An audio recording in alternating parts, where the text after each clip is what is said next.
Allahumma salli wa sallim ala sayyidina Muhammadin sahibil busyara salatan tubassiruna biha wa alana wa auladana wa jami'a masayyina wa mu'alimina wa talabadana wa talibadina min yaumina hadha ila min yaumil akhirah. Allahumma salli wa sallim ala sayyidina Muhammadin sahibil busyara salatan tubassiruna biha wa alana wa auladana wa jami'a masayyina wa mu'allimina wa talabadana wa talibadina min yaumina hadha ila min yaumil akhirah. Assalamualaikum warahmatullahi wabarakatuh. Waalaikumsalam warahmatullahi wabarakatuh. Bagaimana kabar semuanya? Alhamdulillah baik. Semoga puasanya lancar ya. Insyaallah. Mari kita ngobrol santai tentang puasa yang sedang kita jalani ini. Kita sering mendengar bahwa puasa itu menahan lapar dan dahaga saja. Tapi apa saja sih yang lebih dari itu? Benar, menahan lapar dan dahaga itu seperti wajah depan dari puasa. Tapi hakikatnya jauh lebih dalam dari itu. Puasa itu sebenarnya latihan untuk kita mengontrol diri, mulai dari yang paling kasat mata sampai yang tidak kelihatan. Misalnya saja, pas kita lagi puasa, kan ada banyak hal yang kita bisa jadi godaan, mulai dari makanan yang sedap di depan mata, sampai kata-kata yang mungkin kita ucapkan tanpa berpikir. Puasa itu mengajarkan kita untuk bisa menahan semua itu, bukan cuma dari jam 3 pagi sampai maghrib saja, tapi juga dari hati dan pikiran kita.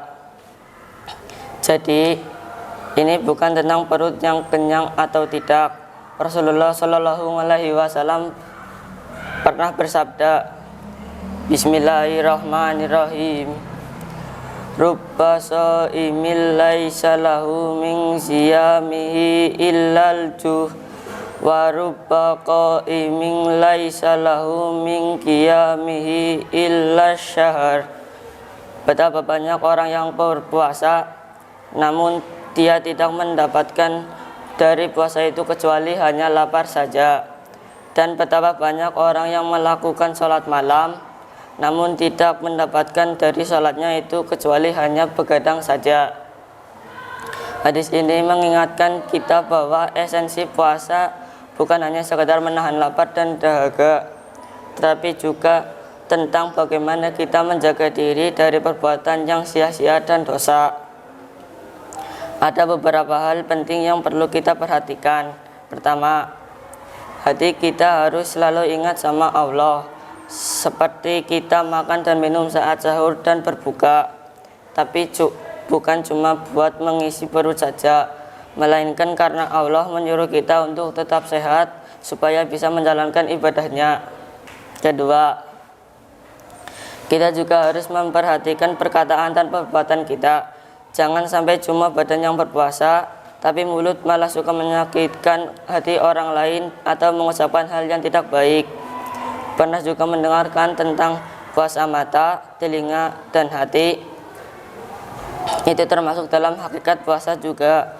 Puasa mata artinya kita tidak melihat hal-hal yang dilarang Allah. Puasa telinga adalah tidak mau mendengar pembicaraan yang sia-sia atau menyakitkan orang lain. Dan yang paling penting adalah puasa hati. Kita harus menjaga hati kita dari rasa dengki, iri, hati dan pikiran yang tidak baik. Jadi Puasa itu benar-benar melatih keseluruhan ya, dari badan sampai hati dan pikiran. Persis begitu, hakikat puasa Ramadan adalah membuat kita jadi pribadi yang lebih baik, lebih sabar, lebih empati sama orang lain. Seperti kita yang bisa yang bisa merasakan lapar saat puasa. Jadi kita lebih paham sama orang yang benar-benar susah mendapatkan makanan setiap hari. Itu kenapa sedekah dan berbagi juga jadi bagian penting di bulan Ramadan. Makanya pas bulan Ramadan rasanya ada nuansa yang berbeda. Hati jadi lebih tenang dan ingin berbuat baik. Itu karena bulan Ramadan itu bulan yang penuh berkah dan rahmat Allah. Kita diberi kesempatan untuk membersihkan diri dari dosa-dosa yang meningkatkan kualitas keimanan kita. Jadi jangan sampai kita hanya menjalankan secara formalitas saja ya. Mari kita manfaatkan bulan puasa yang mulia ini sebaik-baiknya. Semoga kita semua bisa mendapatkan keberkahan dari Allah Subhanahu wa taala ya. Amin ya rabbal alamin. Semoga kita semua bisa menyelesaikan puasa dengan baik dan mendapatkan ridhonya. Wassalamualaikum warahmatullahi wabarakatuh.